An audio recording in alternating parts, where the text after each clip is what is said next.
Afin de ne pas alourdir cette présentation, nous supposerons connue la notion de polynôme de fixation. Si ce n'est pas le cas, on se référera au polycopier de cours fourni en document complémentaire. Cette notion y est précisément définie et illustrée avec des exemples concrets liés aux applications données ici. Rappelons pour commencer les hypothèses à la base du modèle allostérique, ou plus précisément du modèle concerté de Monod-Weyman échangeux. La protéine existe sous deux états quaternaires symétriques R et T. Au sein de chacun de ces états, toutes les sous-unités se trouvent dans la même conformation. Les sites de fixation pour un ligand donné, sur une conformation R ou T de la protéine, sont équivalents et indépendants. Il existe entre les formes R0 et T0 un équilibre thermodynamique régi par la constante d'équilibre L0 qui est égale à T0 sur R0. Les indices 0 se réfèrent aux états quaternaires en absence de toute fixation de ligand. La valeur de cette constante doit être à tout instant vérifiée. L'une des formes, par convention R, a plus d'affinité que l'autre pour le ligand S. Sur ces bases, ce schéma représente les équilibres multiples de fixation d'un ligand S sur une protéine tétramérique. Ce qu'il est fondamental de retenir, c'est qu'au sein d'un état quaternaire donné, la forme R de la protéine par exemple, tous les sites de fixation pour S sont équivalents et indépendants. Cela signifie que par exemple, l'affinité pour S des formes RS2 ou RS3 n'est ni meilleure ni moins bonne que celle des formes R0 ou RS1. Nous allons établir l'équation de la fonction de saturation dans ce modèle. La fonction de saturation, YS, exprime la fraction de sites de fixation de S qui sont occupés par le ligand, soit le rapport du nombre de sites occupés au nombre total de sites disponibles pour ce ligand. YS est donc comprise entre 0 et 1, elle vaut 1 lorsque la protéine est totalement saturée par le ligand. On peut, comme ici, formuler cette équation en se référant aux concentrations de toutes les espèces moléculaires présentes. Chaque concentration devra ensuite être remplacée par son expression en fonction des constantes d'équilibre. Après quelques remaniements algébriques, on aboutira ainsi à une expression condensée de YS. Bien que réalisable, cette procédure serait particulièrement laborieuse. Le recours à la notion de polynôme de fixation va nous simplifier considérablement la tâche. Le polynôme de fixation XS exprime la somme normalisée, par rapport à la forme libre de l'enzyme, des concentrations de toutes les formes moléculaires de la protéine présentes dans le milieu. Si la protéine n'existait que sous la forme d'un tétramère présent dans la conformation R, le polynôme de fixation pour le ligand S ou son équivalent alpha s'écrirait x d'alpha égale 1 plus alpha à la puissance n, avec n égale 4, car ce tétramère posséderait 4 sites équivalents et indépendants pour la fixation de S. Alpha est la concentration normalisée, donc sans dimension, de ligand S. Si le tétramère était figé dans la conformation T, le polynôme de fixation s'écrirait x de alpha égale 1 plus c alpha à la puissance n, où c est le coefficient de non-exclusion pour le ligand alpha.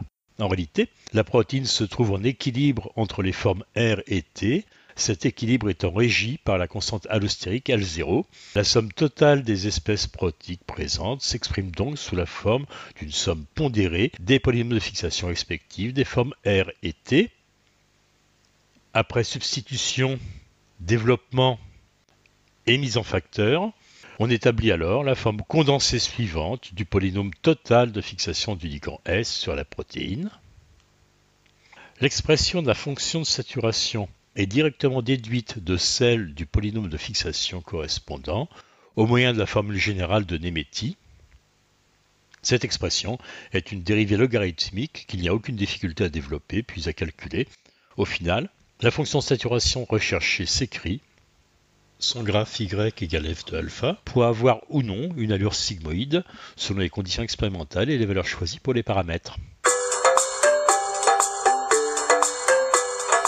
L'étude de cas limite va nous permettre de comprendre cette dépendance paramétrique. Premier cas, imaginons que la constante allostérique L0 est une valeur proche de 0, de sorte qu'il n'y ait quasiment pas de forme T en absence de ligand.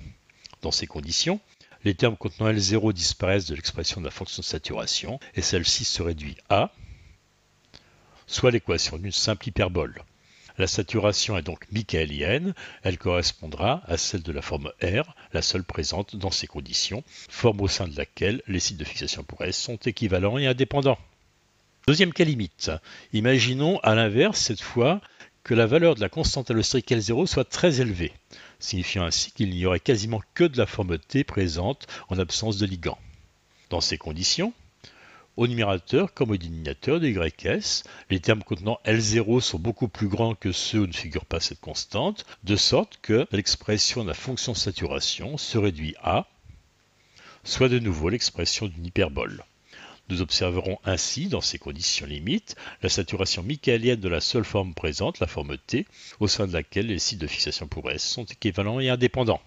Troisième et dernier cas limite, celui où le paramètre C vaut 1, c'est-à-dire que les formes R et T ont même affinité pour le ligand S. Sa fixation sur la protéine n'aura donc aucune influence sur l'équilibre allostérique RT. Ce cas a un intérêt purement formel, il montre la cohérence des équations. Son intérêt pratique est en revanche quasi nul, puisqu'on s'affranchit ainsi d'une des hypothèses fondamentales de ce modèle, qui est en fait tout son intérêt. Il est facile de voir que si C égale 1, l'équation de la fonction de saturation se simplifie considérablement pour aboutir une fois encore à une forme hyperbolique, soit une saturation michaélienne de la protéine par le ligand S. Ceci est naturellement logique puisque les formes R et T sont devenues indifférenciées vis-à-vis de la fixation de S. Examinons maintenant comment formaliser dans le modèle allostérique l'action des effecteurs, activateurs ou inhibiteurs. Rappelons que l'étymologie même du mot allostérie trouve son origine dans le fait que les activateurs comme les inhibiteurs se fixent en des sites distincts des sites substrats. Il n'y aura donc aucune forme de compétition entre les différents types de ligands pour l'accès à un site. Ce schéma montre les multiples états de ligation d'un trimère mis en présence de substrat S et d'activateur A, supposés être l'un et l'autre à fixation exclusive sur la conformation R de la protéine. Rappelons qu'un phénomène de compétition de deux ligands alpha et bêta en un site se traduira par un polynôme de fixation du type 1 plus alpha plus bêta, alors qu'une fixation des sites distincts se formalisera par le produit 1 plus alpha facteur de 1 plus bêta. De sorte que le polynôme de fixation x de alpha bêta pour les deux ligands alpha et bêta de la protéine multimérique s'écrira. Dans cette expression, le paramètre D est le coefficient de non-exclusion pour l'effecteur bêta, c'est-à-dire le rapport des constantes de dissociation des formes R et T pour ce ligand.